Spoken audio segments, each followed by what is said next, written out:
ఇంకా విశాఖపట్నానికి వచ్చేగల మా లక్ష్యం ఒకటే, గ్రేటర్ విశాఖపట్నం ఎకనామిక్ కారిడార్ని $1 ట్రిలియన్ ఎకానమీ చేయాలి. 1 ట్రిలియన్, 2.4 ట్రిలియన్లో 1 ట్రిలియన్ అక్కడ ఎకనామిక్ యాక్టివిటీ చేయాలని. హైదరాబాద్కి 30 సంవత్సరాలు ఏదైతే పట్టిందో అది 10 సంవత్సరాలు విశాఖపట్నం చేసి చూపించాల లక్ష్యంతో ప్రజాప్రభుత్వం పనిచేస్తుంది. దానికోసం విశాఖపట్నం ఎకనామిక్ కారిడార్ అని నామకరణం చేసి దానికి ప్రత్యేకంగా అధికారులను కూడా నియమించి ఇంటిగ్రేటెడ్ ప్లానింగ్ అంటే ఎయిర్పోర్ట్స్ కానివ్వండి, రైల్వేస్ కానివ్వండి, రోడ్స్, ఎడ్యుకేషన్ కానివ్వండి, కంపెనీలు ఎక్కడ రావాలి, ఎట్లా మొత్తం జోన్ ప్లానింగ్ చేయాలి.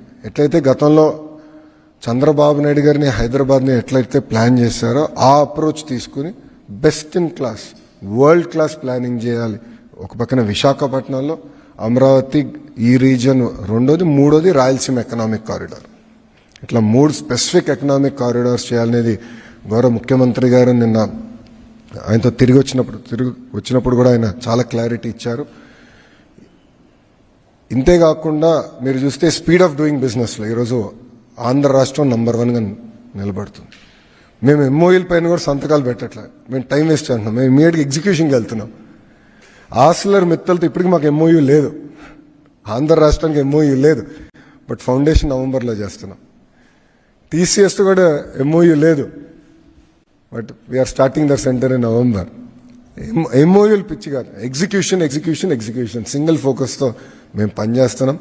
చాలామంది గతంలో అడిగారు, డావోస్కి వెళ్ళారు, పక్క రాష్ట్రాలు ఎంఓయూలు చేశారు, మీరేం చేశారు?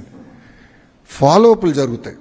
డావోస్లో గూగుల్ క్లౌడ్ CEO కురియన్ గారిని గౌరవ ముఖ్యమంత్రి గారు అక్కడ కలుస్తాం జరిగింది. ఫాలోఅప్ మీటింగ్ చేసి ఎంతవరకు వచ్చింది అన్నీ డిస్కస్ చేశాం. మొన్న టాటా సన్స్ చైర్మన్ చంద్ర గారు నేను బాంబేలో కలిసినప్పుడు నేనే స్వయంగా స్టేటస్ అప్డేట్ ఇచ్చా.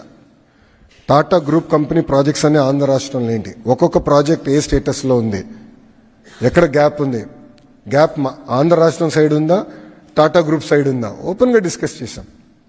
ఇట్లా చాలా పాజిటివ్గా, చాలా ప్రోయాక్టివ్గా మేము ముందరగలుగుతాం. ఇప్పటికీ నా బ్యాగ్లో మీరు చూస్తే టాప్ 10 ఇన్వెస్టర్స్ ఎవరైతే ఆంధ్ర రాష్ట్రంలో పెట్టుబడి పెట్టారో వాళ్ళన్ని డీటెయిల్స్ ఆ బ్యాగ్లో ఉంది.